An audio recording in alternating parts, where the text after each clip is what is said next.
Tahnia, and today we have a special guest, AStratton. Thank you for having me. The crowd getting wild. I know. So, so listen. So tonight we have a special guest, AStratton. Y'all probably know him. Y'all should know him. They should know you, right? If not, this is your time to get to know me. This is your time to get to know him. So AStratton is a Philly designer. He designs women handbags, leather handbags, and he also has a clothing line called the Philly Bully Bear. He's also known as, thank you. Got good taste. I do. He's also known as the Leather King. So we are going to dive into it. Mm-hmm. You know, I like to talk them through it. We're going to start from the beginning, and then we're going to go all the way to the end, to the eruption. Oh, you sure? Okay. You know what I'm saying? Yeah. We're going to do the build up. Yes. So, where was AStratton raised at in Philadelphia? Oh, that's easy. Saigon. I'm glad you know the answer. I had to study it. You know what Saigon is? And don't. You don't? No. Yeah. So Saigon that's the nickname for a project building down in South Philadelphia on 13th Street. It's actually the real name of the projects is Martin Luther King Projects. But they nicknamed it Saigon. Why? Because they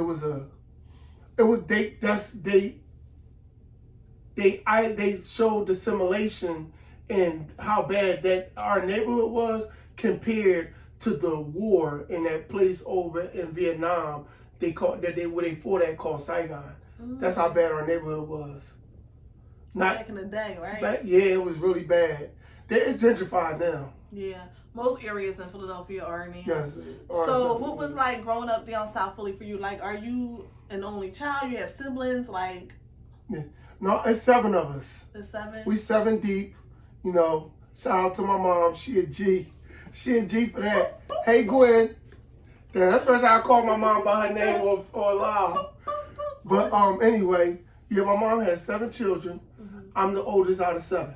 Okay. Yep. So with being the oldest, did that come with a lot of responsibility? Like, how was that? Did you grow up in a 2-parent home, or was it just like a single-parent home? So, I was kidnapped from my mother at a really young age. I was kidnapped by my grandmother. No, seriously? Oh, yeah. So my mother had me young. So my grandmother said, no, give me my grandson. Actually, my mother told me that my grandmother changed my name. She said I had a African name. Back then, they used to always be real strive to the Africans. What was your name? I don't know, but she said it was an African name, right? Because I remember my mom and them, they used to wear the dashikis and all that. Yes, yes. But my grandmother changed my name to Allen. Okay. But I don't know what the African name was. So my grandmother took me, and then I grew up in South Philly with my grandmother, and my mother actually lived in Southwest with the rest of my siblings. Okay. So yeah, I was kidnapped. But we used to go back and forth. So like in the older houses back in the day, mostly everybody grew up with their, cousins, brothers, stuff like that. So yeah, we grew up back and forth to each house, Southwest and South Philly. But I mainly grew up in South Philly. So I also went to school in Southwest. I went to Bartram High School when I did go to high school. Okay. So, at what age did you find out like you was kidnapped from your grandma? I was like, I think I was about 8 or 9. And then I was like, I kept trying, you start wondering like, why I'm not staying with my mom. Did you still see her throughout the years? Oh yeah, regularly. Right. But my grandmother, since my mother was younger at the age and she was just doing too much, my grandmother was like, oh no. And she got me, and then she was like, I'm gonna hold him, and then you can, with the rest of the kids, that take some slack off you. But when I found out, I was just like, okay, I'd rather be over here anyway. I was happy. My grandmother taught me how to cook, how to iron, how to sew. My grandmother taught me a lot as a child so I could be independent. So the crazy part about it is I was going to ask you that. I was going to ask you, did your passion for fashion, you like that? You like how I said that? Passion for fashion. That's my next t-shirt. I like that. I need my 10%. I got you. So your passion for fashion, do you think that it came from your mom or your grandma? Because your mom also is a designer. Yes. So of course I'm thinking that she probably got that from her Yes. mother No, as well. it was totally. So my grandmother just was like, I would see her sewing. But my mother actually showed me how to sew. Okay. I've been sewing since I was 9 years old. My mother used to work, and back in the day, she used to work in the factories. A lot of women used to work in sew factories. Okay. So she worked in a sew factory. So she also started a business. Most of the women in my family were entrepreneurs, and they started having businesses before I seen the men in my family have businesses. They would have jobs, solid jobs. So she was sewing. She would just make people's clothes. Like back then, it was rhinestones and sequins. She'd make rhinestone jackets, sequence jackets, and that made me have a passion.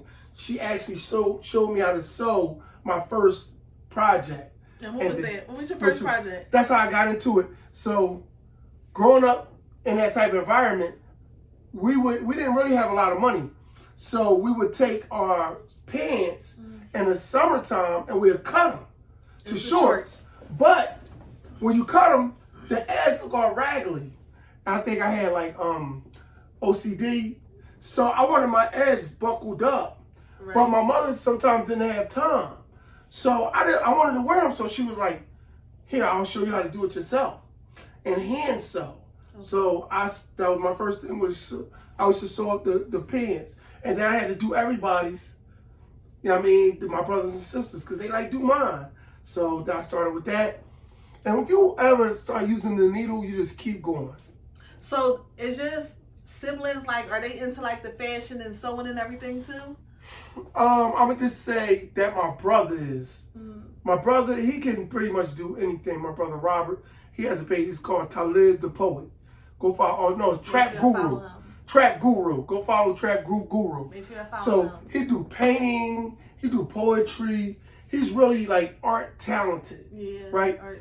But as far as when it comes to the sewing to the next level, that was just me. Okay. Yeah. Okay. So now how was school age? How was that for you? Elementary school, middle school, high school, everything was just smooth selling? No. First, when I was coming up, I grew up in a black neighborhood, but I used to have to go to school in a white neighborhood. Okay. So I grew up in the 80s. So it was real racist. Oh, that's why I call you old head, because the 80s all the way. Damn, that's a long time ago, right? Now don't call me old head. Call me triple OG. Okay, triple. Yeah, okay. I'm above old head. Okay, triple. Okay, really? Okay, triple. So yeah.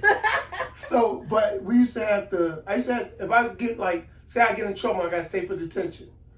I used to have to run from that neighborhood to get to a neutral area to go catch the bus. They used to chase us and say the N-word. Mm-hmm. Yeah, so that was elementary school. Right. But after that, then once I went to high school, I was up with my mom down Southwest going to Bartram. Mm-hmm. And then when I started going to high school, it was racist out there too, but it wasn't as prevalent. Mm-hmm. It was more under the door type stuff. But I started sewing more, but I was not sewing it wasn't advertised. Right. It was taboo. Right. So because do you feel like it was taboo because you was a male? Yes. Doing this and at that time it wasn't cool to say I sew. Right, right. So I used to sew, but I didn't tell nobody. Right, right. So I used to make I see satin material, mm-hmm. and I make a crew neck shirt, all black, okay. with the crew neck top, and it just fit me, and it just be all black, mm-hmm. with the little crew neck with the little sleeves, and it just fit me like a regular sweatshirt. Right. And people like, yo, where you get that from? That joint crazy. But I'll be like, yo, my mom brought this from New York. I would never tell nobody. Right. And everybody liked it though. Okay. So I started liking it. So in high school, because a lot of people in high school, that's the fashion era for most high schools. How was Bartram with the fashion? Bartram was in between very exclusive dressing mm-hmm. and mid. Okay. But it wasn't a bottom. Okay. So where I grew up at, and my homies, they all went to Southern. Dudes was dressing there, but it was more so like a gangster dress. Okay. It was gangster, like you wearing some Tim's, t-shirt or hoodie. You know what I mean? That was dress. That was dress for South Philly. But when I went to Bartram, it was button-up shirts.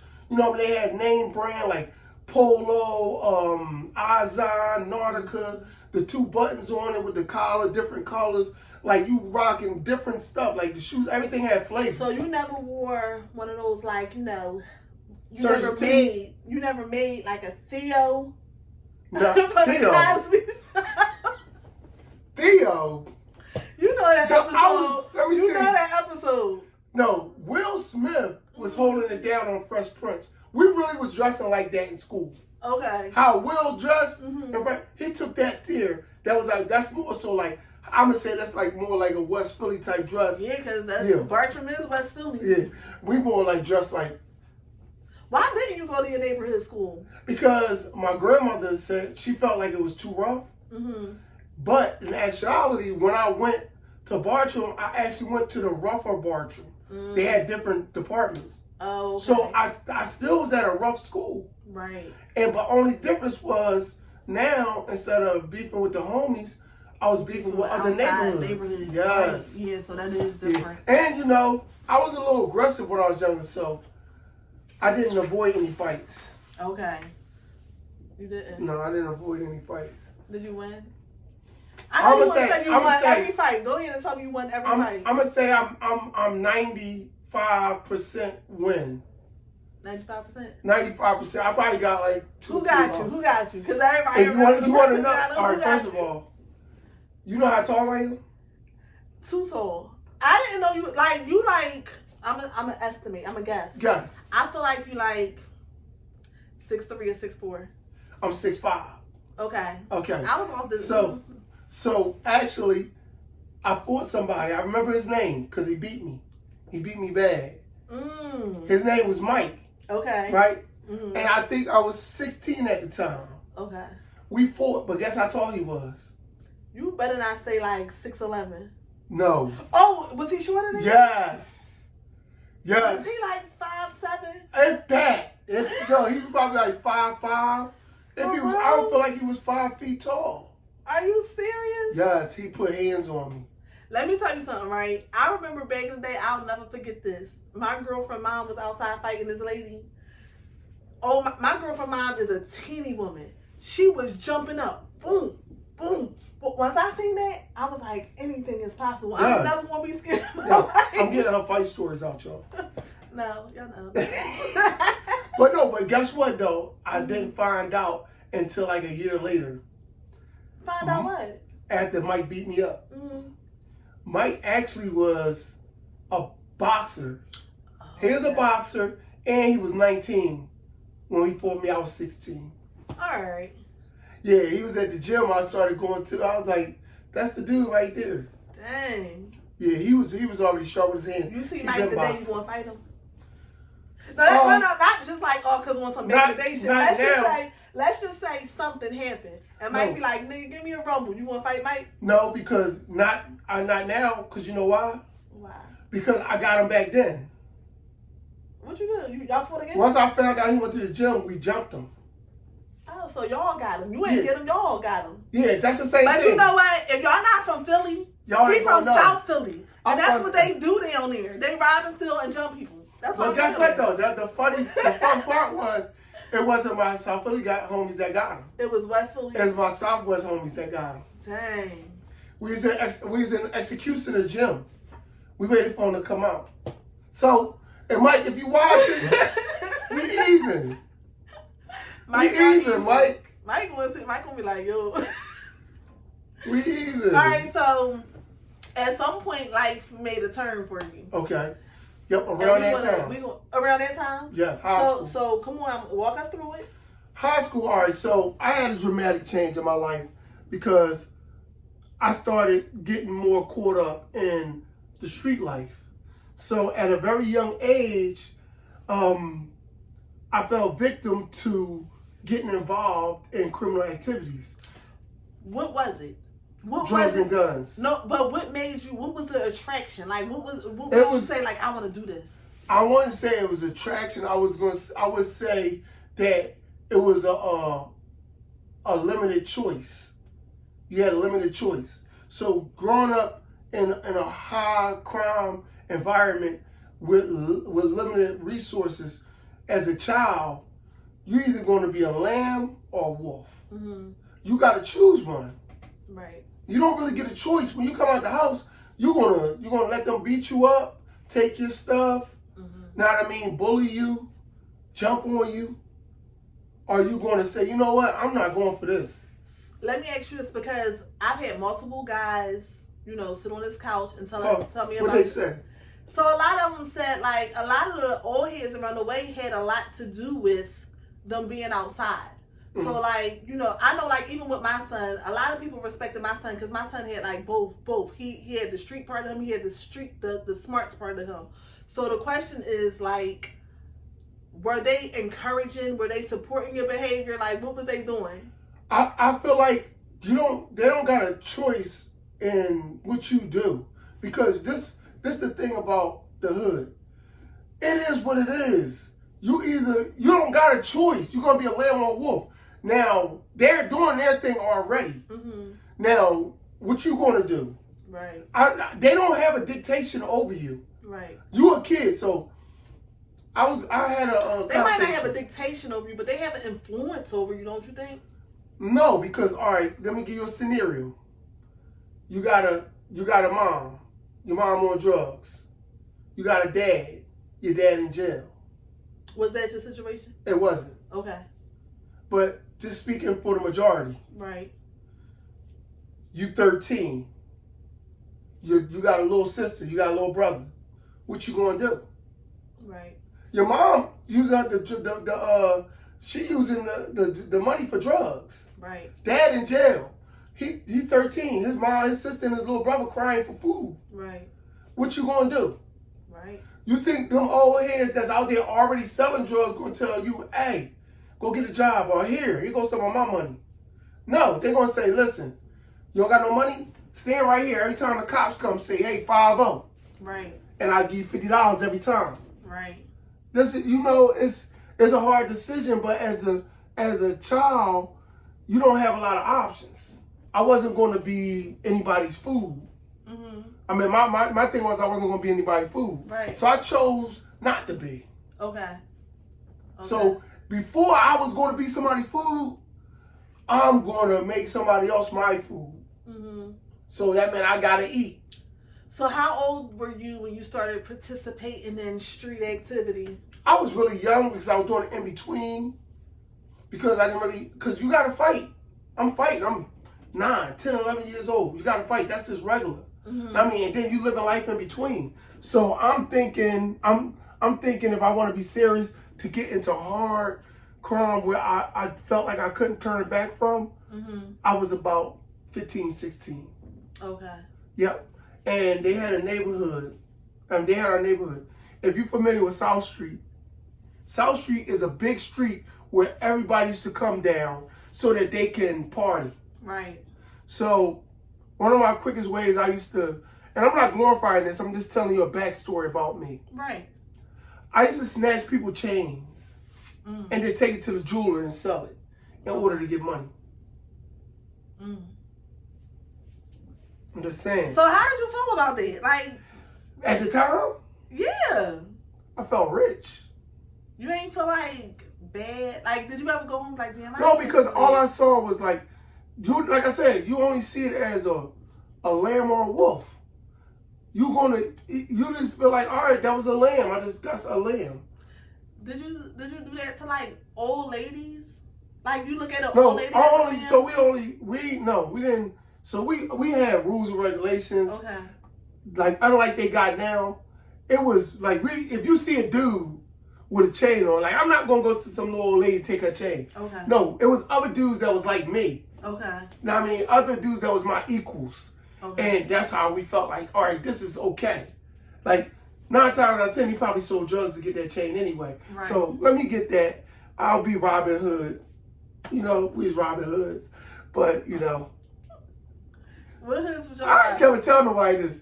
She good. What I ain't even drink nothing. what hoods was y'all riding? She usually got to have somebody drunk me talking like this. But go ahead. No, because you know I brings it out of them. Yeah, I'm gonna answer your question. What hoods was y'all riding? Any hood that wasn't that hood, because our hood was parallel to South Street. Okay. So in order, and that's what a lot of people didn't know back then, in the late 80s, early 90s, they didn't know that was a neighborhood that was 2 blocks away from South Street that was diabolical. So now you would have, they would be a couple of blocks away, have a major party, but meanwhile, you got all these people, these boys in this neighborhood that are, they don't have a lot. Right. My homies didn't have a lot. Right. But you talking about, it could be 100 of us at any given time walking together. I'm talking about literally 100. Oh, I ain't 100 literally boys 100. Okay. that were just looking to get in trouble. We talking about 100. Imagine a crowd of 100. That's taking up the block and the street. We all walking, but we all know each other, and we all from one neighborhood. So now other neighborhoods is coming down there to party, other cities, because we had the Greek picnic. So you got all these cities, Chicago, Virginia, whoever, they're in the city, but they don't know the rules. They thinking they're in the safe zone. Right. So we would feed off of that. Looking back now, do you feel bad? Like, No, I feel like life was it's the a part journey. of the game. Do you ever feel like it's a part of the game? I feel like, no, I just feel like life is the journeys you take. Like, I believe in karma. And I feel like I've done a lot of my own karma. You know what I mean? I feel like a lot of things happened to me since I believe in karma that happened to me. Right away, I already know. Like, I remember when I was doing bad stuff. Right. So you just chalk it up. Like, Yeah, I chalk it up. I automatically, like, I cut my hand. I'm like, oh, man. Let me get a Band-Aid. It ain't even that deep. Let me go ahead and, get it. You know what I mean? Because I used to do bad stuff. Yeah. And that's the thing. A lot of people don't understand retribution. They just know, oh, God, why have you forsaken me? Absolutely. How about when you snatch that chain? Yup. That part. That part, yeah. But that's... So what was the final crime that led you into prison? Yeah. So, right, I was in a lifestyle that didn't go with the crime that I was sentenced with. Okay. So, like I said, I used to snatch chains. So, I'm like the person that strong arm, or you had like a... I used to take stuff from people. Yeah, like, but did you used to like strong arm, or you just had, weapons with you? Like, how did you do it? Strong arm? No, I had weapons. Okay. I started by strong arming. Okay, because you big as shit. So yeah. I'm thinking like, this motherfucker. Oh, you recognize the bigness? I mean, kind of, but So, I used to strong arm. So I started young. I used to snatch chains. Okay. But then when that wasn't enough, because it's never enough. So I'm like, all right, I'm taking chain. That's 800. I just got for that, or 500 or 600. But if I can stop and then take their chain, their watch, their rings, whatever's in their pocket, and their Jordans, that's a lot more. That's going to require a gun. So you just used to sell the shit? Yes. Because your big ass feet, you ain't wearing everybody Jordans. Unless he got a 13. Yeah, average person ain't wearing no 13. I got a couple 13s. Okay. Look, this is what they used to say back in the day. I'll flip you for them. So if somebody wanted trouble, they would fight. But if they didn't, they would automatically take them off. I mean, you ain't got to do all that. Damn. Yeah. So, and it's funny because the way the society work now and the young people that's getting in trouble, they don't do like that type of stuff. Right. That was like really bully stuff. And I think they part of the no bullying situation. Question, because you use the word bully. Yeah. Is that where your Philly bully come from? So no. This is okay, because I'm just trying to tell you. I'm gonna tell you. I did love the word bully, but because you were one. Because I like the word bully. Because you was a bully. I feel like bullying now is. I wanted to use it because bullying now they use it to pacify. Bullying now is not bullying what was back then. It's not. So bullying now, you can just be verbally. But verbally, bullying was beneficial. So you might bully somebody. So like somebody told me one time, you stink. Mm-hmm. And me and him fought. Mm-hmm. So when I got home, I got in trouble. Mm-hmm. But we never spoke about bullying, but my mother was like, do you stink? Mm-hmm. And she's like, she came, she smelled me, she's like, you stink. Mm-hmm. And I was like, and they ain't got nothing to do with it. She's like, it don't matter. Mm-hmm. Mm-hmm. Wash up. Right. And that was the benefit of it, even though he did it he did it wrongly. Right. But I could have took it wrongly. Right. Right. But either way, I needed to go wash up. Right. Now, you can't even say nothing to nobody. You can't even say it nicely, like, you stink. They'll be like, oh, that's bullying. I think that it's always a nice way to say anything. It don't matter long, but what's the fact of the matter is, if you stink, you need to fix it. At the end of the day, that's so the whether fact, whether you hear it harshly or nicely, let's get to the meat of the situation. Right. Let's take care of that. That's why I like talking to him, right? Because he's a man and I'm a lady, and I'm just like, Yes, you are. yeah, I know. So I just be trying to be like, nah, and he be like, no, like da da da da. So that's why I like to like.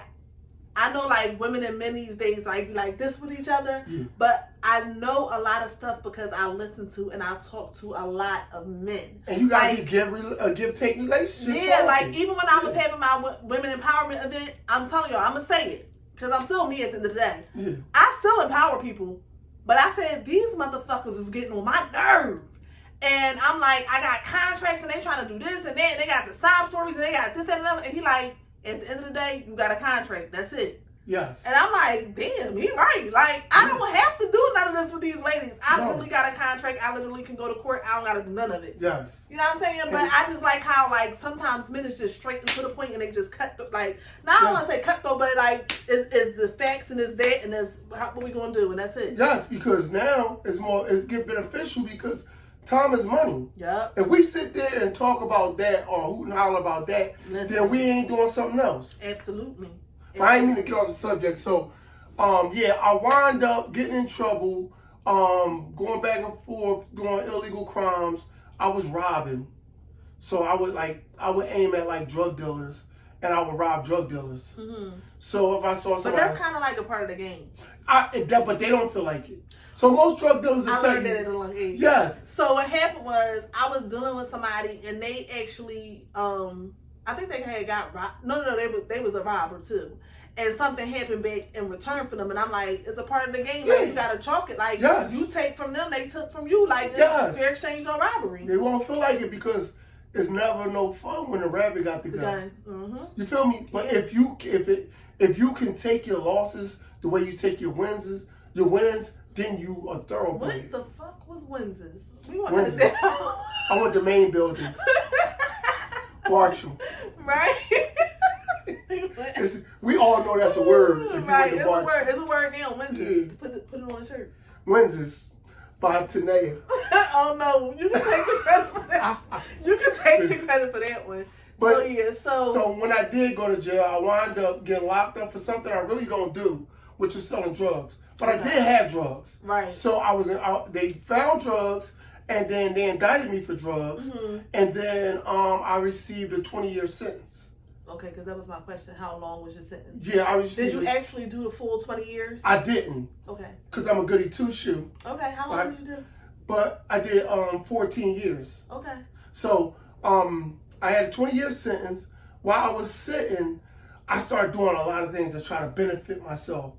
Change me, who I am. So what was that? Was that reading? Was that classes? Like what did that look like? First of all, that was first in my head making a commitment to myself, saying that if whether I go home today or go home, stay here for the rest of my life, that I was going to change. So once I did that mentally in my head, I started doing reading, started taking classes.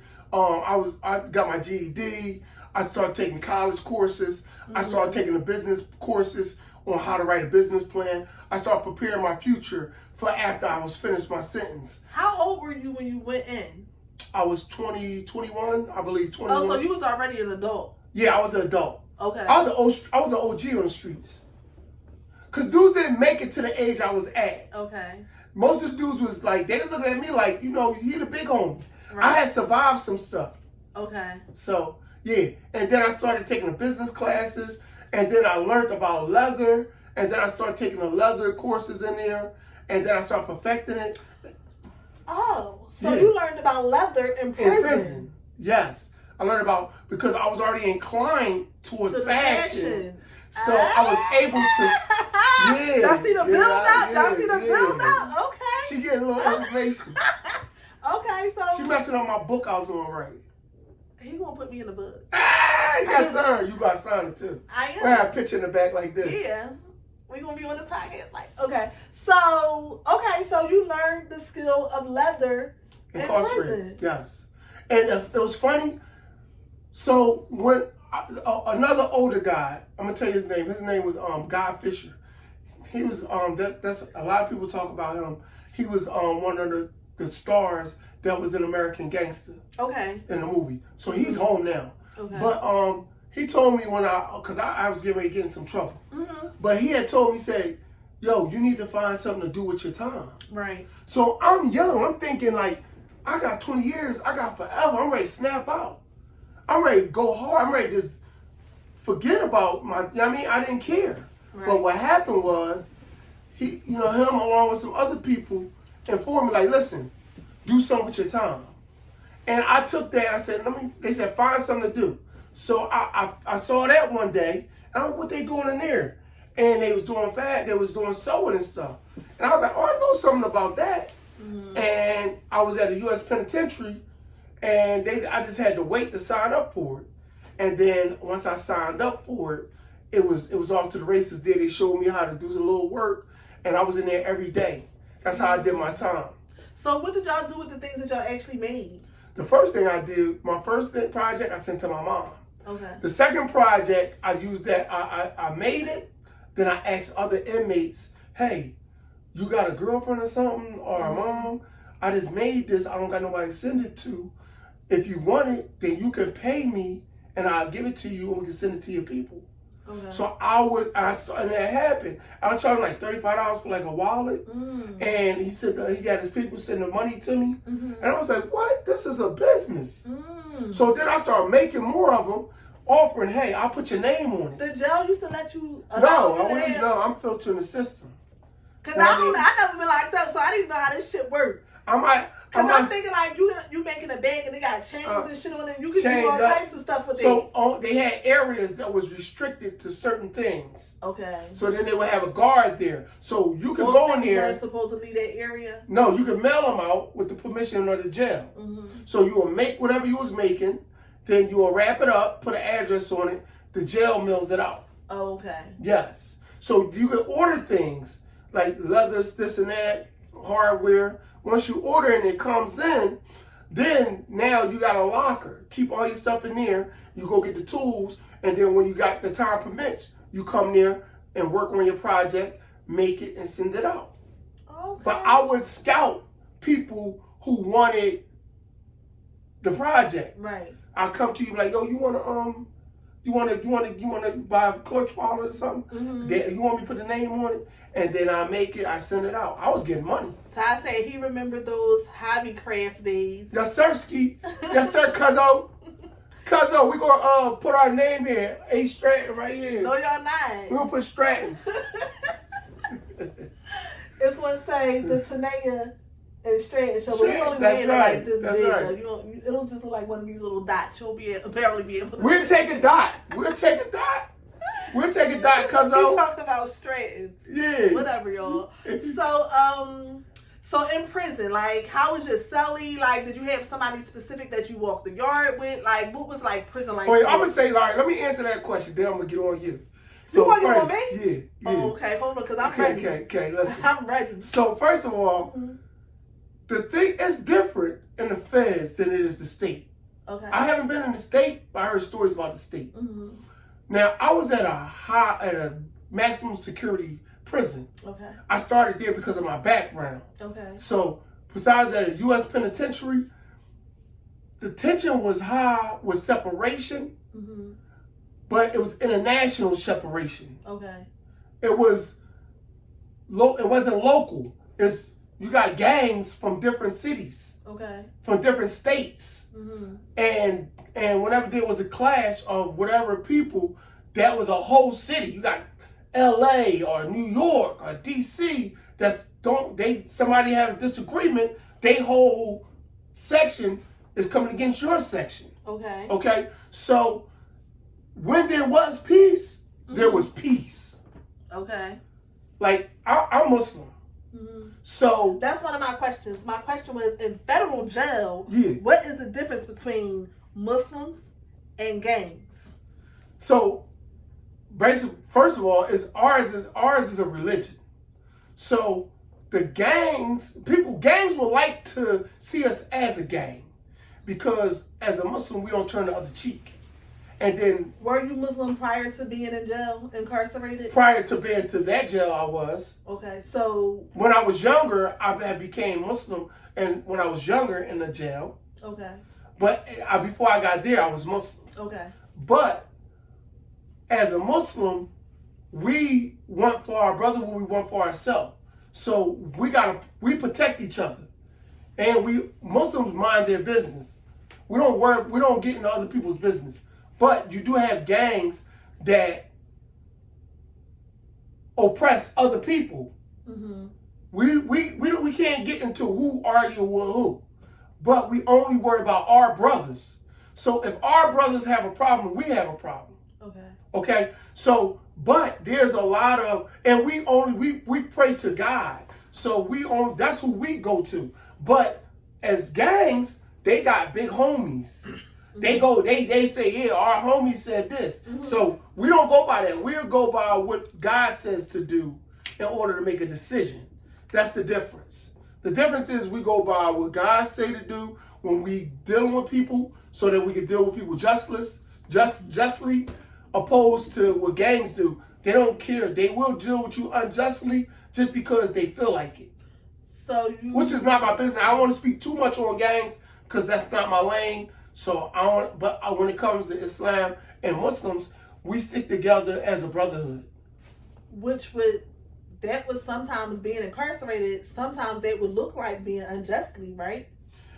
Because of the How would it look unjustly? I don't know. I've never been locked up before. I'm asking you. That's your question. No, it wouldn't. Because you know what? Because even the gangs, a lot of them loved and respected us because we dealt with them justly. Okay. So we'll have an individual problem, but when they came to us, not me, but like people that were leadership that had more information than me, they would talk to them and deal with them and tell them our beliefs and how we believe. Okay. So that they will understand, like, we're not trying to do anything unjustly to you, and we will never be the attackers unless we're attacked. Right. So it's a difference. More of a defense. And aggression. Exactly. Yep. And what did you have to get on me about? Because I be seeing people on your show, and they be on here, you be talking all this jail stuff. I'm about to start talking to them. You be talking all this stuff like, y'all don't be, what you be getting this information from? I be getting information because I just be knowing people. Like, I know the whole city. But I'll be like, yo, listen, first of all right, Ty, I'm going to give you a little pass because you came over here. Yo, Ty, he said he going to give you a pass. You talk to your homie, you ain't let him, because he stand up. Anybody that's a stand-up person that did their time, right? You got to give them their flowers. Because when it comes to like people who didn't stand up, we look at them as weak, because when you make a choice in life, that's your choice. I'm gonna be honest with you. That's I feel like so far the men that I've had on this show have been stand up. Yeah, I'm about that. I talked to them prior to. Yeah. And I get, I have a conversation with them. I ask them questions prior to, because I don't want somebody that did some old crazy nut ass shit on my joint. But it's not just that though. It's that you're gonna get a different I don't want to be associated with it. You know what I'm saying? Don't, because they're gonna be ridiculing you on your show, and they're gonna be like, yeah, you're gonna know when you got somebody that's trash on your show. Right. Because social media not gonna let it slide. Right.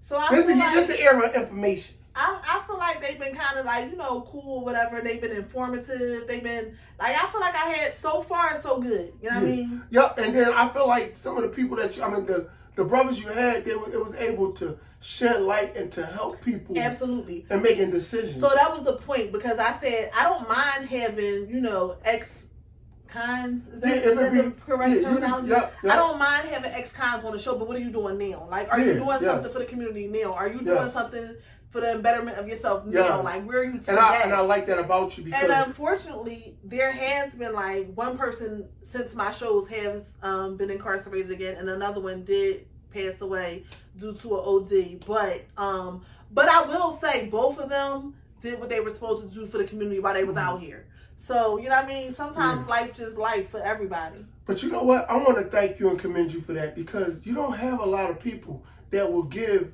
formerly incarcerated convicts a platform that are doing good things. You won't hear about it, because we hold each other accountable. Mm-hmm. Like, I used to be a part of the problem. Now I want to be a part of the solution. But not only that, if you my brother, I know you was going through something, you've been there, I can call on you and say, hey, we're going to do this over at the community. And that's something else I like too, because y'all be linking together, and I like to see y'all like building. I like to see y'all like just... Yeah, we'll do it, but you won't hear it like shouted from the mountain, but a lot of us do it because we passionate about it. Right. So even if we don't hear it from the top of the mountain, we don't care. Right. We don't care. And this is the funny part. This is the part that I had to let... I told them this before the show, right?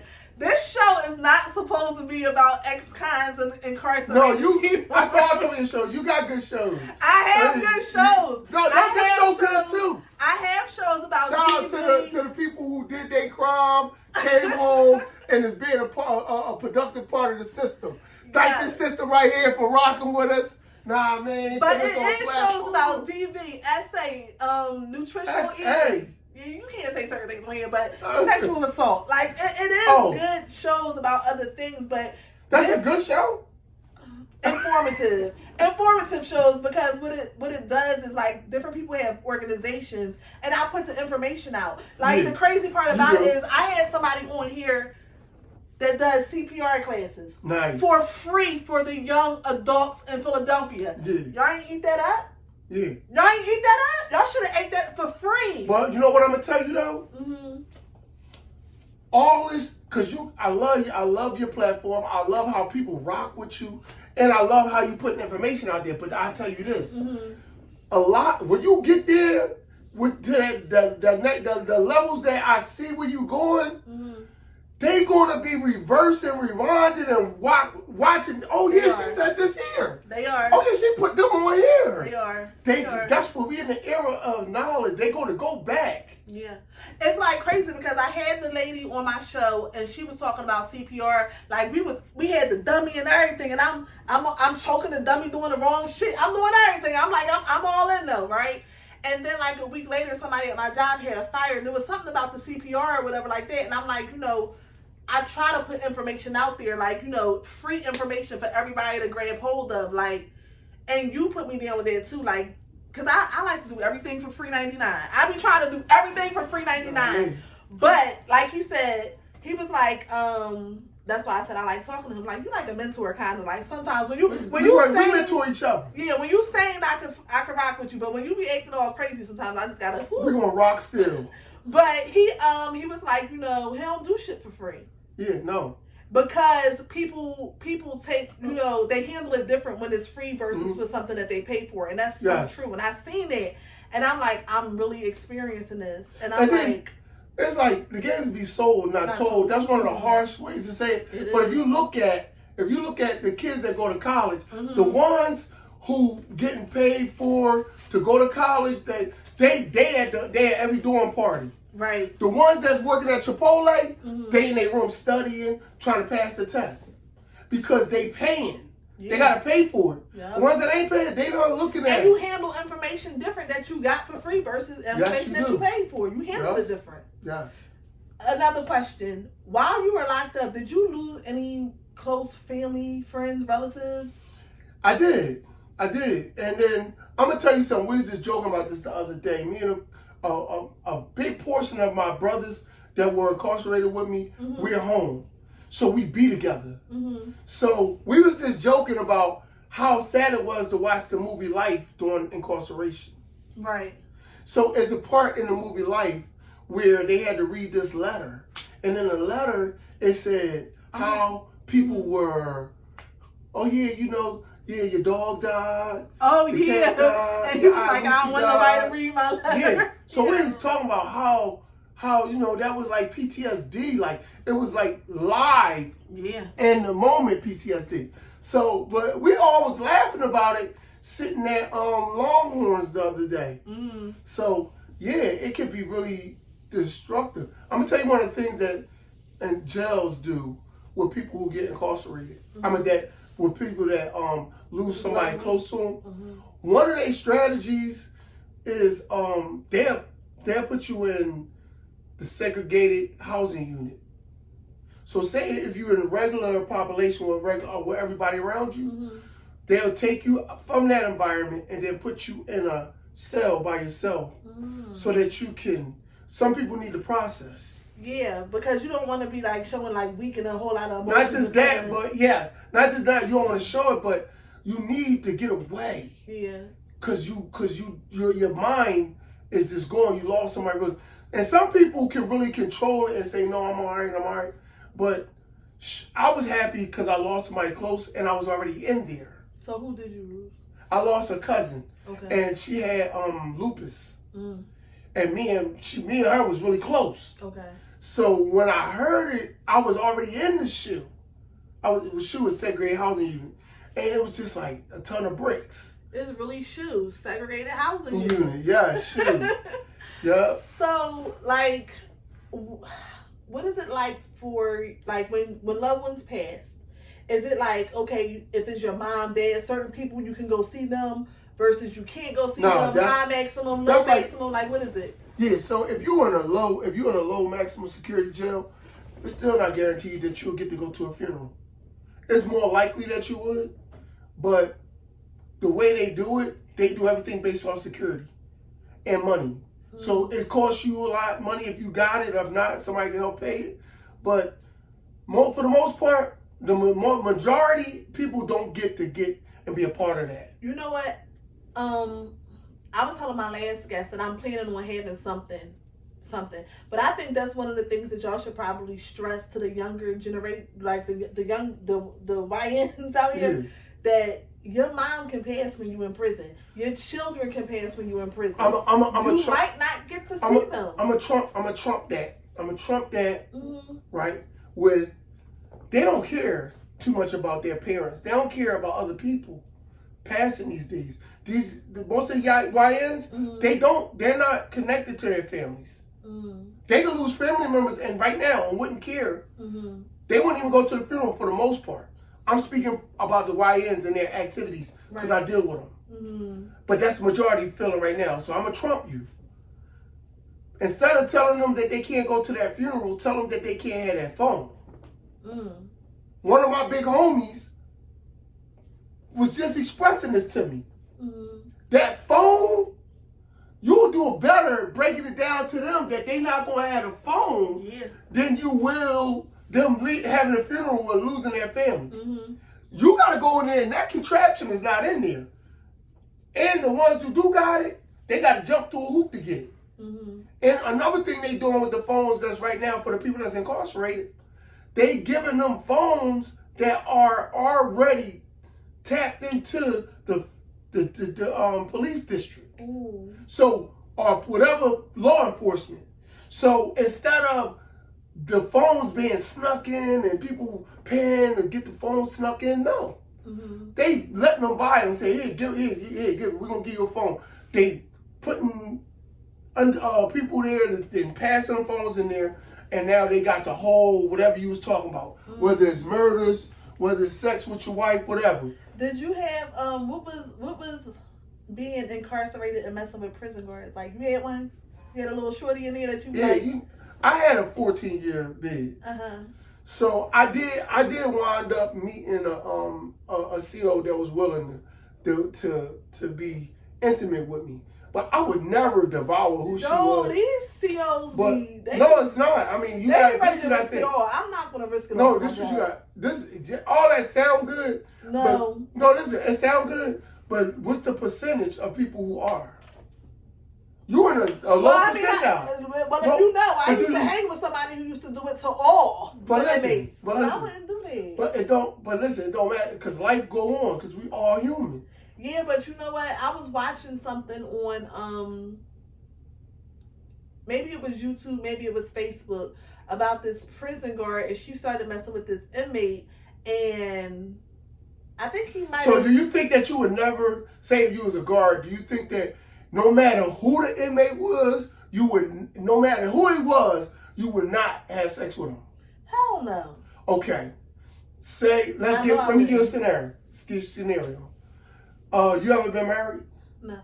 You ever had the love that you love of your life? Probably. Okay. I was willing to go to jail for him. Okay. Let's say you was a guard, and then he got incarcerated.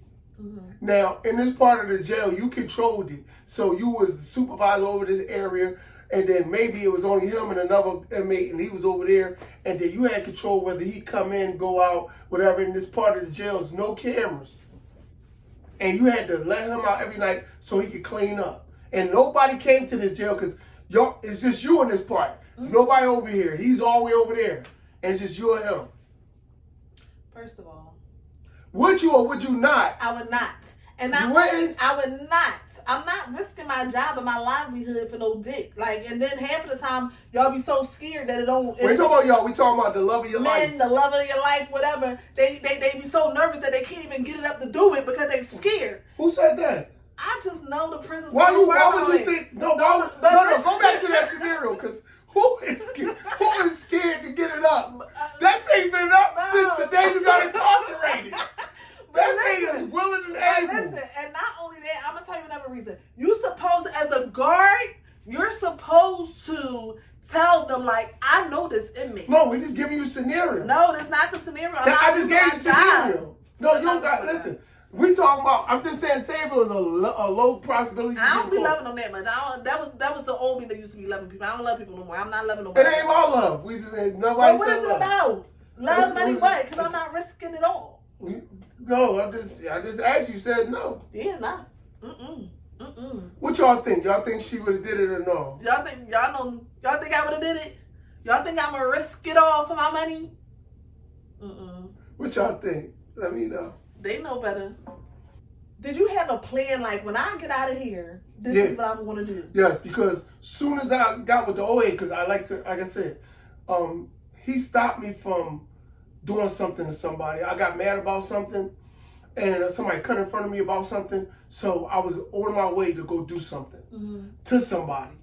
But the OG came to me and was like, he saw the play, and he saw the situation, and he saw me leave. He came to me when I was going to the cell to get what I was going to get, and he said, listen, I don't know you, but I'm going to tell you this. The guy that just did what he did, he didn't know what he did. Okay. Right? I'm going to mind my business. I'm just telling you that he did not know, and I'm going to leave it at that. And he just said that and left out, respectfully. Right. I didn't do it. I was going to do it, but me and him started talking after that. And he the one made me, and then after that, I started doing everything that I could do to get my mind right in order to make it better for me once I come home. Okay. But that didn't mean that situations didn't occur where I had to get in trouble. Because you don't get a choice in there. And there you don't get a choice. There's nowhere to run. Right. And you free. If you get a beef with somebody, you can leave that neighborhood, that street, that house, that neighborhood. You can go to another city.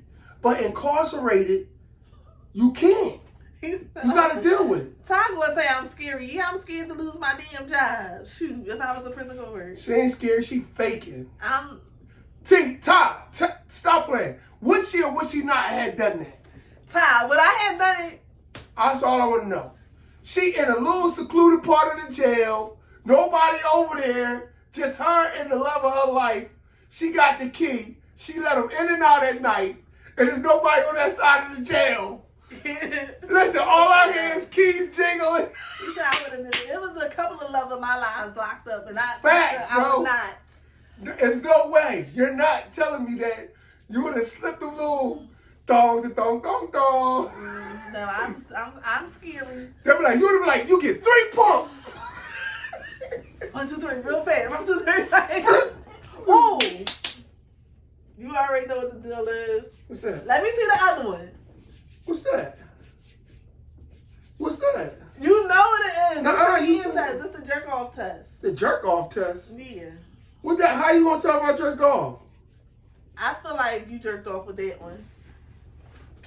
First of all, Did you? listen, I jerked off with everyone. What you mean? My thumb, my hand, my finger.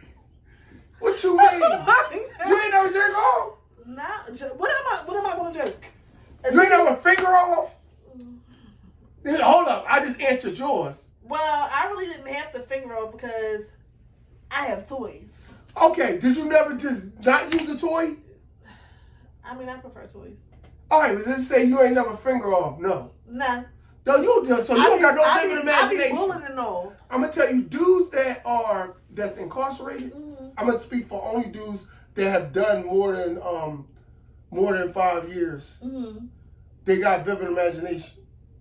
Cause in order for you to be sane, then you gotta.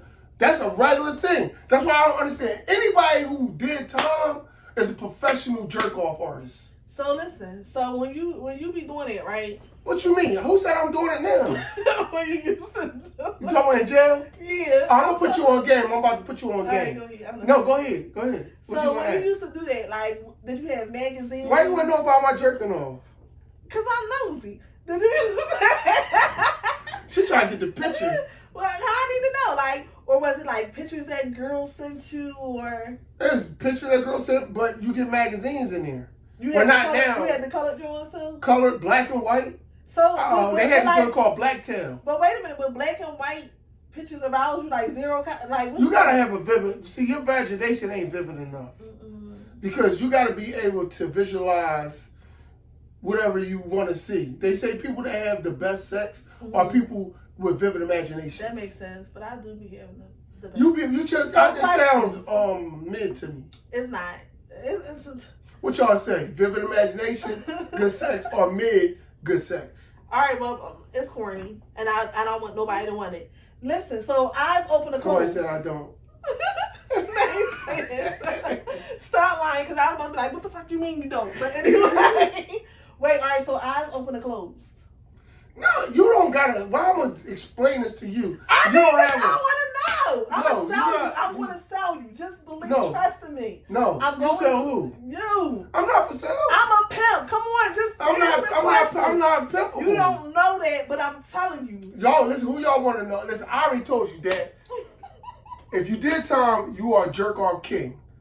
If you a thoroughbred. If you a thoroughbred, you a jerk off king. Thoroughbreds is jerk off kings. Why? Because they got time to do, and that's the only option. Unless you come across a guard, there's no other option. That means that you're going to be great at it. Like, I can close my eyes and boom, I'm ready.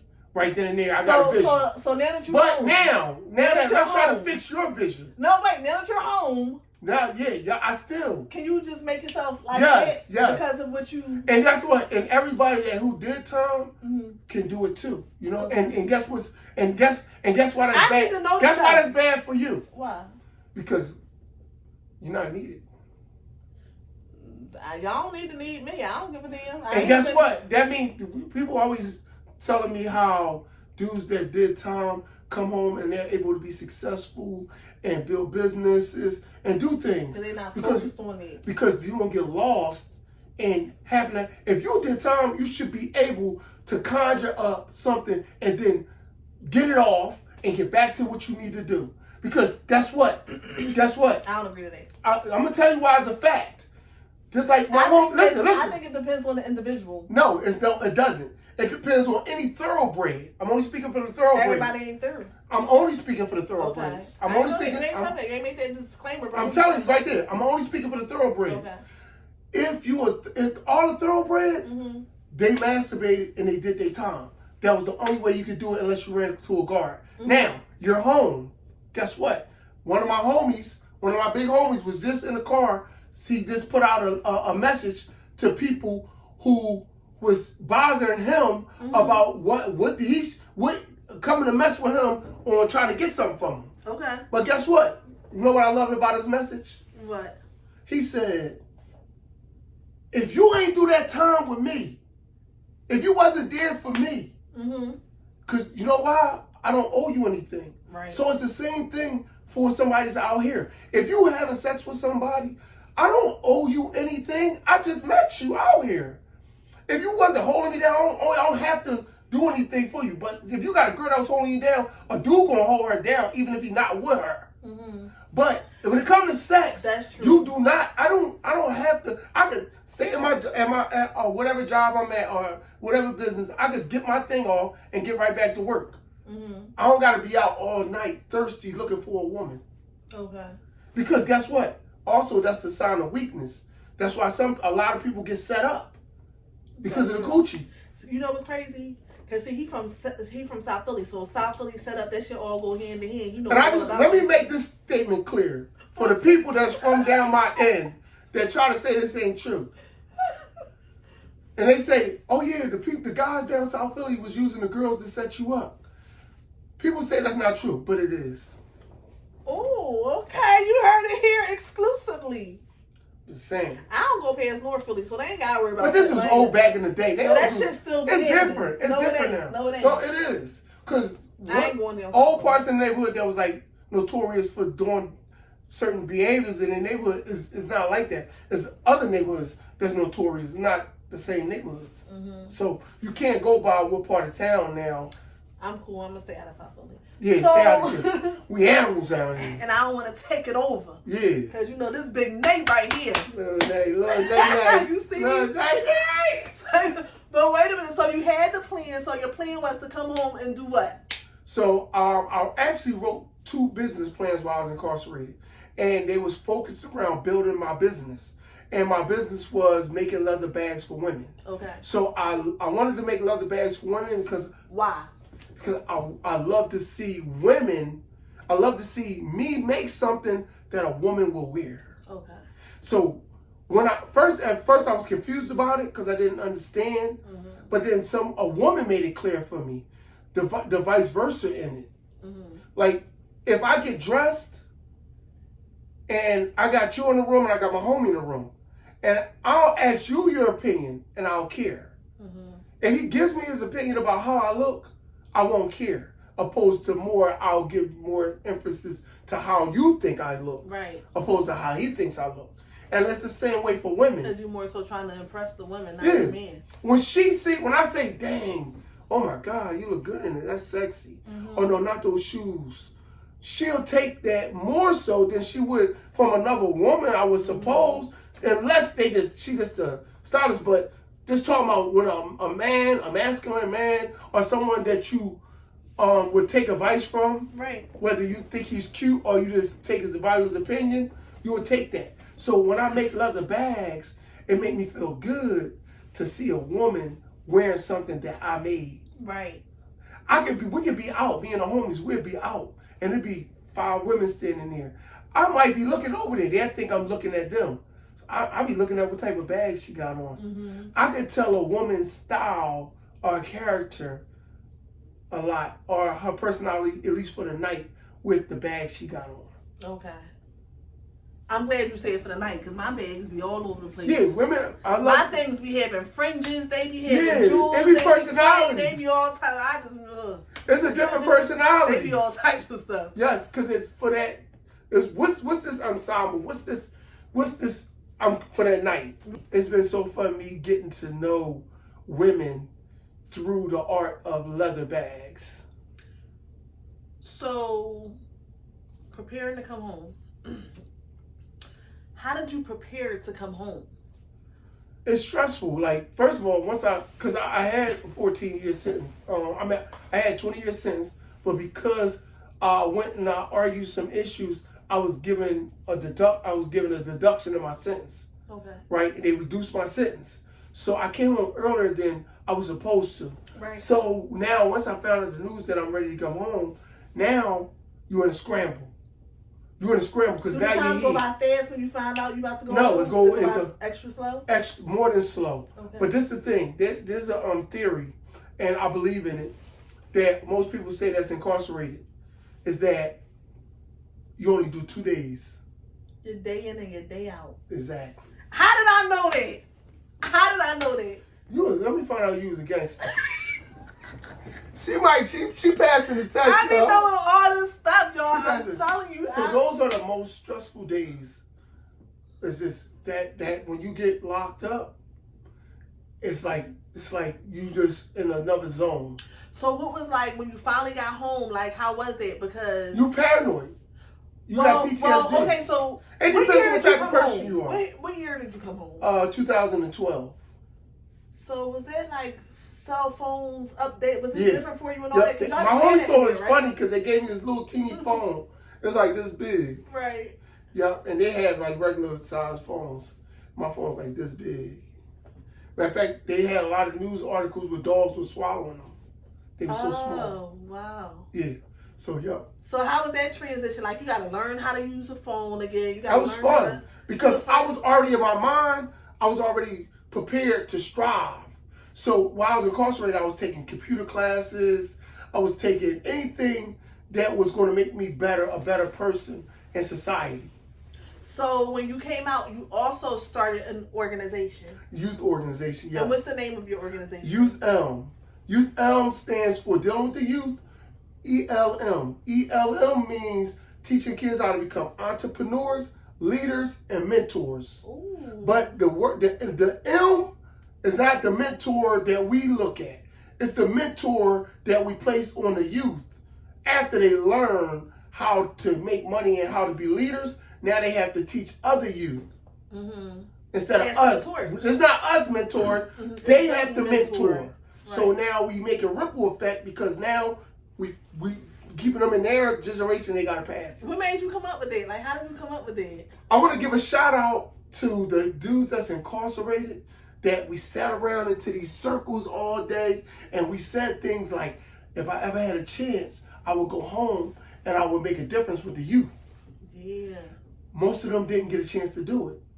Right. But I'm home and I get a chance to do it. Mm-hmm. So I get letters, I get phone calls from people that's away who are commending me on doing it. Okay. So it could be different people out here that's free, people that's in politics and pat me in my back. All that's cool, but that real pat on the back come from the people that's incarcerated that are happy and thankful that one of us got a chance to come out here and put this together. Hopefully, I pray that they come out here, but I get a chance to put a smile on their face that somebody came out here and did what they said they was going to do. So how often do you get to like reconnect with people that you were incarcerated with? How often does that happen? So I get calls, you know what I mean? I'll send pictures to certain people, but like whenever they need me, people use me for connections and networking. They away, they say, hey man, you got so-and-so down, yo, can you do this? Can you write me a letter, a memorandum? Can you do this and that? Because they're looking for me because I'm established, or whoever else of our homies is out here, they hit them up and say, hey, can you do this and that? And that's a honor. Right. Because now you get to do the ripple effect. You established, so you helping them transition into society. Mm-hmm. Some people, like you said, they lose loved ones, mothers, fathers, uncles, sisters. A lot of people don't have a lot of people when they come home. Yeah. So now you get a chance to help them instead of crashing out and saying, I don't got no support system. Right. They could come to me and say, hey, are you running a business? You need some work, somebody work? Or can you get me over here? Or you know somebody over there? They got somebody they can talk to. Mm-hmm. Especially when dealing with these women, I can tell them what not to do.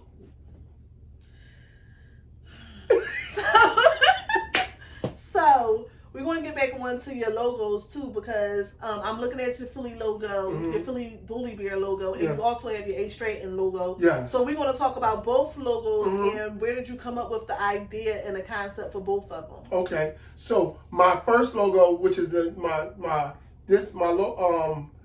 I just received. I'll share this with y'all. I'm celebrating. I just received my trademark for AStratton. So I just received for this, the way this looks, which is AStratton. AStratton was actually thought up by my mother. Okay. While I was incarcerated. So while I was incarcerated, I was trying to figure out what names. I was writing all these names out, and then me and my brother going back and forth, and I'm writing all these like unique names and doing all this. And then my mother was like, "You can use your name." Right. So I'm like, "Use my name?" I'm like, "Why would I want to use my name? I'm a man. I'm making women's bags." And she had to give it to me to make me understand. Most women's bags are named by men. They are. Are men's name. And I was like, what? So, I was like, what? And she naming all Michael Kors and all these different people. And I was like, what? And it just was over after that. So when she said use your name, I said, I don't want to use my whole name, which is Allen. Mm-hmm. Allen Stratton would have been the name of the bag, but I wanted to be more unique. And I wanted to cause a little bit of complication. So what I did was I took my A, put it with my last name. So a lot of people, they'd be like, AStratton, or they pronounce it different ways. Mm-hmm. And I don't normally correct nobody. But if they ask me how to say it, then I tell them. Mm-hmm. So I tell them it's AStratton. So what do people call you? AStratton. Most people call me AStratton. What else they call you? What, in the streets or in the Come on now, they call you Neckbone. Like I know I do my history. You know on satellite. I do my you got some like, street, what you mean? You got some street info. Who you calling? I know people. Like what who you calling? I know the whole city. I keep trying to tell you. Yeah, but you know what though?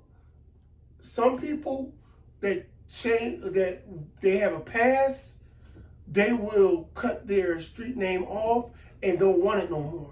Which makes sense. To them. Me, I feel like life is the journeys we take. Right. You said that earlier. And then Islamically, a lot of people give you names as a compliment. They give you nicknames. So they may call you Nay or T or whatever, but they do it as a compliment. Mm-hmm. But because they got love for you. Right. So they create a nickname for you. Mm-hmm. So if more people you got to create nicknames, you can look at it as that you are a light person, but Neckbone was his name that I got from the streets that people gave me. Right. So what I did was I kept it. You know what I mean? I don't not kept it, but I don't get upset if someone calls me Neckbone. Okay. You know what I mean? I'm gonna call you Neck. I just don't Can I call you Neck? Yeah. I just don't no, I'm gonna make up my own stuff. I just don't do the things that I did that was wrong or illegal at that period. Mm-hmm. You know what I mean? But I have an Islamic attribute. You don't know that. Since you want to talk so much. Since we talking with Nay. Give me the first letter. K. Khalid. How you know that? You lying. You ain't know that. How you know that? I swear to God, I know everything. You made that up. You guessed that? You think of all the names I just guessed it? I could have said Khalil. I could have said Khalik. I could have said Khalid. Come on now. I'm gonna get my little cousin. I swear to God, I'm gonna get my little cousin. I swear to God, I ain't something about no Khalid. How you know Khalid? I know stuff. I should have said the first part of my name. I'm telling you, I know stuff. So tell us about this. So Philly Bully Bear. So Philly Bully Bear was created based off of Philadelphia. This is a Philadelphia-inspired logo.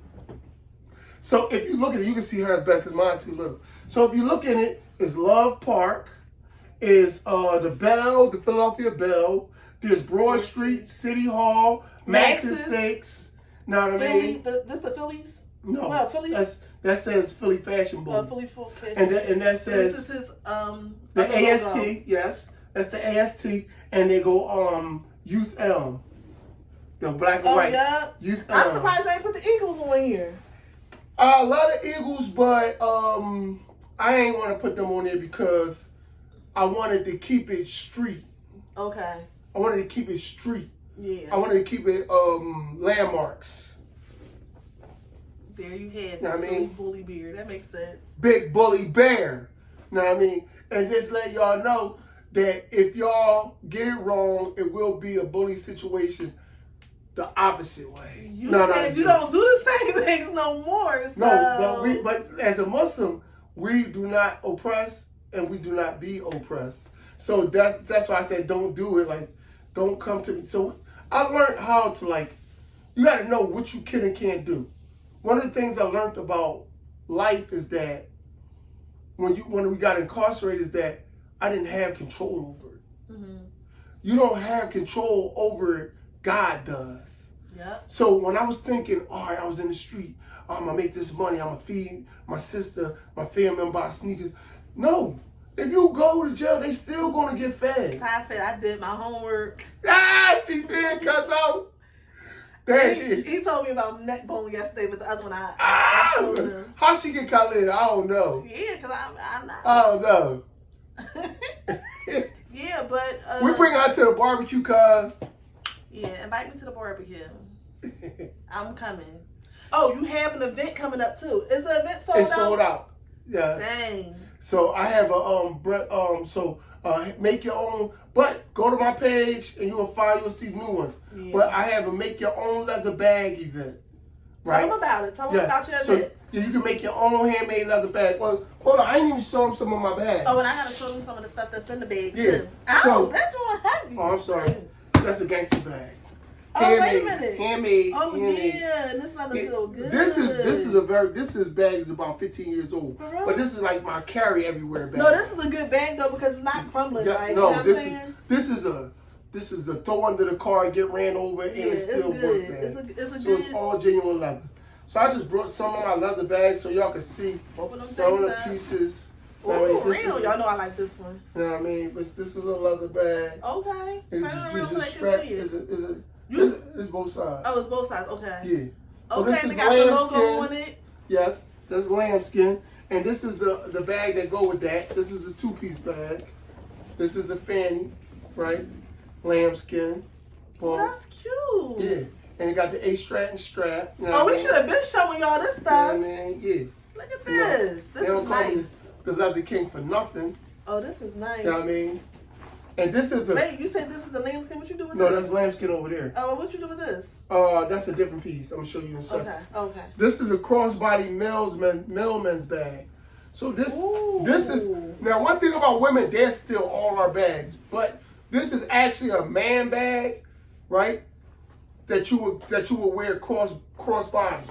Now since this is a man bag, I'm gonna show y'all how this works. Show us. You know what I mean? Oh yeah, that's nice. That's how you wear that joint. Boom. And it got I'm not too much like I mostly rock my hair, but I'm not really gonna rock my joint here though too much. Now I mean I will if I got the change. So all right, this is called the pocket rocket, right?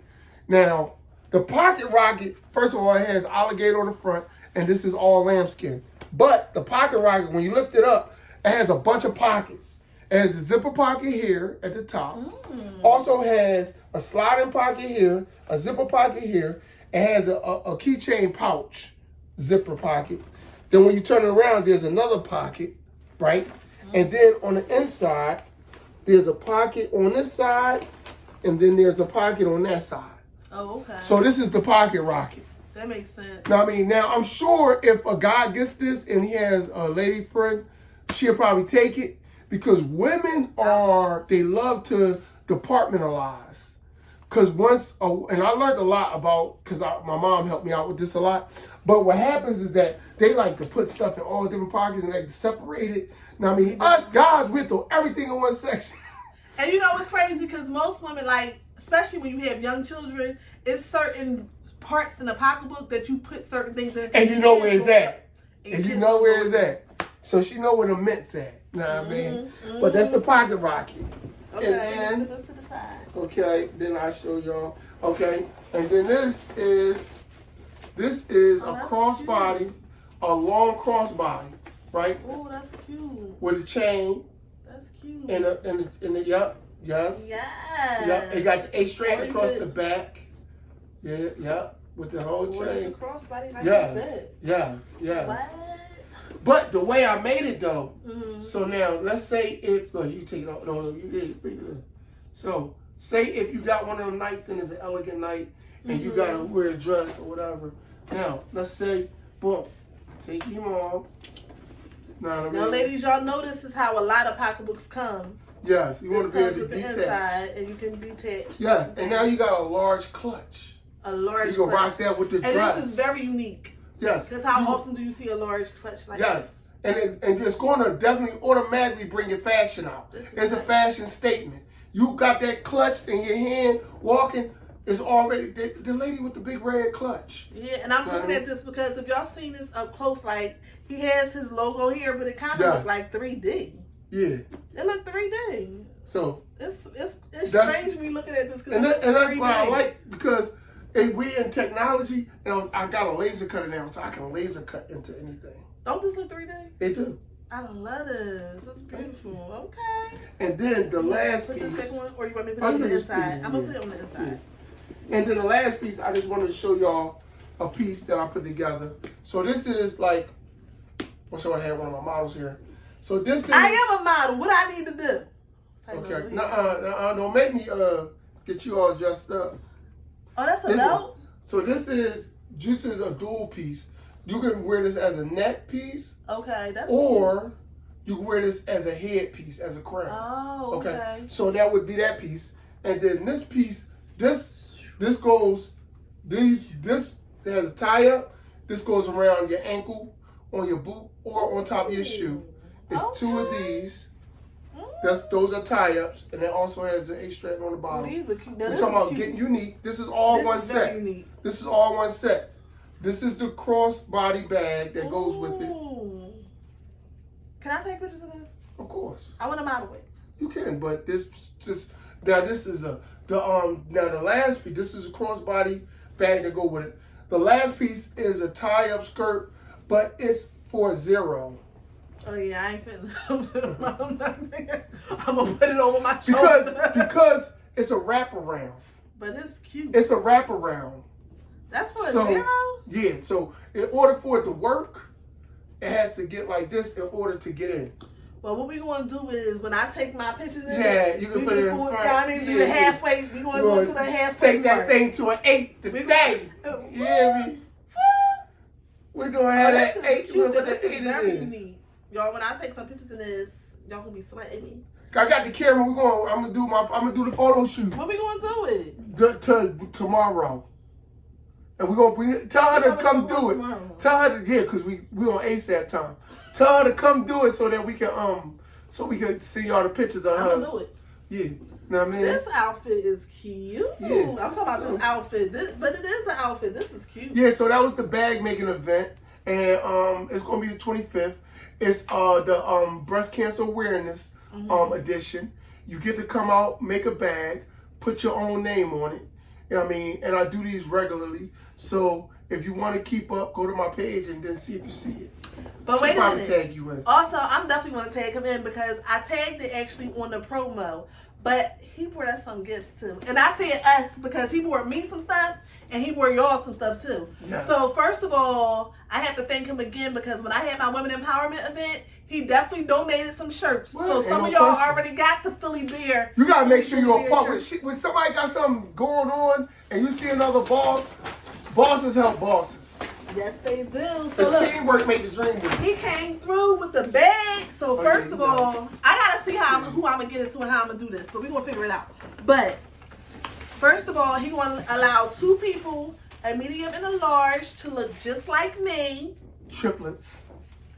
And he gave us 2 shirts. This is the giveaways. Don't let me advertise nothing that ain't for them because it's for me. There's only one more shirt in here. Right. So this, and he also has a shirt in black. Yes. Size medium. And his stuff is packaged really nicely. You have the cards and everything. A little sticker in there. Yeah, I mean. So this is me right here. First of all, let me show y'all, because y'all know us girls. You gotta gift the she the boss. You gotta gift the boss. So we pay attention to detail, right? Let's go. So first of all, oh yeah, I need this. I got a red bag, a red AStratton bag. Lambskin. Lambskin. Bam. That's a wristlet. Look, I'm talking. This is a fingerlet. But, but look at the paper and the details. Oh yeah, we ain't playing. AStratton paper. Yeah, we official. We want to save that. No string paper. We want to save this paper, y'all. We want to save it. And my favorite color. Oversized. This is a lot of. I get. Oh yeah. No, it's 3 more. Ooh. Yeah, little keychain. The keychain, so we definitely going to use that. We're going to put this on the keys tonight. Yeah. The keychain. Yeah. Leather keychain. Oh, we going to put that on. I'm the leather key. I got a leather. So wait a minute, did you do research too? Do you know if purple is my favorite I know color? purple is your favorite I color. don't think you know that. I do. You do? It bring your eyes out. So I knew you love purple, so I got purple. Okay. Look, y'all look. Oh, that's future, but Same family. That's the same family. Oh, so y'all know I'm gonna be rocking my purple. But look, and y'all know I'm into hats these days. Yes, Bam, I got you. whole outfit. I'm trying to have you AStratton down. When y'all see it, like, oh yeah, that's the one. I'm gonna be wearing myself too. Sometimes I call him on the phone and I already got my t-shirt on. And we had a twin pic. Yes, we do. I'm gonna be posting them too. It was something. Oh, here, wait, is that? Yep. I had to leather you out. Okay. Don't say I ain't come with gifts. This is the African earring. Yeah, leather. Bam. Yes. This is leather too? Yes, leather. Genuine leather. Yes, genuine leather. Oh, and Tony, they call you the leather. They call him the Leather King. We're not the Leather King. We're not playing. That's leather. Damn. It's genuine leather. You know what's crazy? What if you would have never got incarcerated?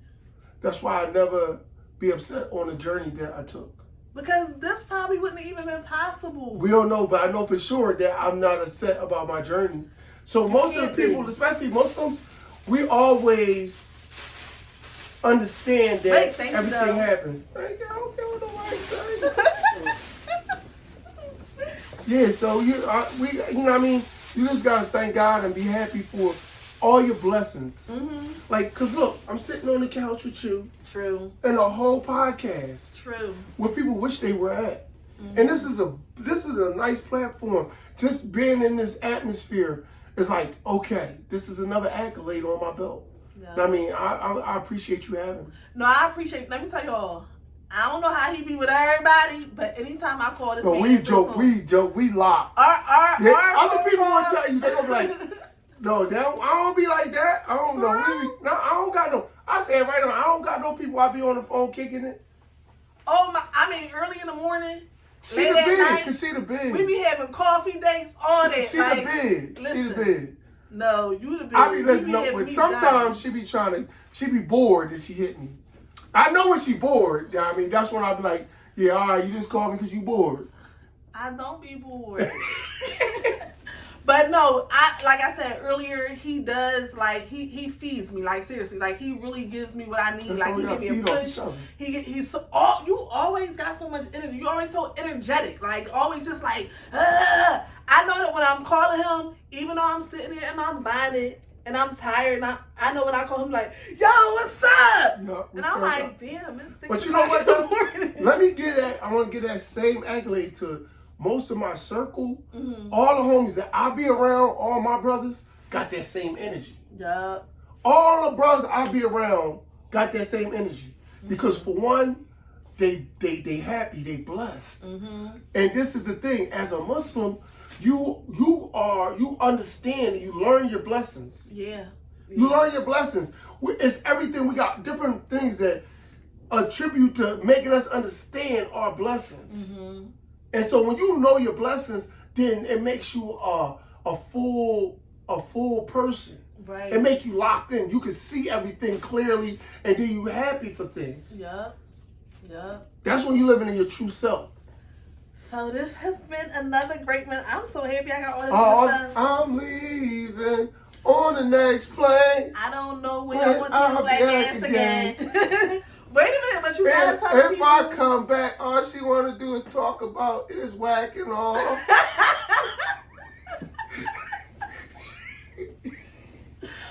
Don't don't listen to him. She talking about this. Listen. So what y'all be doing in there? Y'all be like jerking up. I be needing that because y'all gotta think I'm also. How you do the right or the left? I'm talking with Tahnia, but I'm also Tahnia's toy treasure. So you know, yeah, you do got you the get the toys, best of girl. both worlds. You know what I'm saying? I can't help it. Let me tell you something. Thorough dudes don't really mind telling the truth because we know that real is real.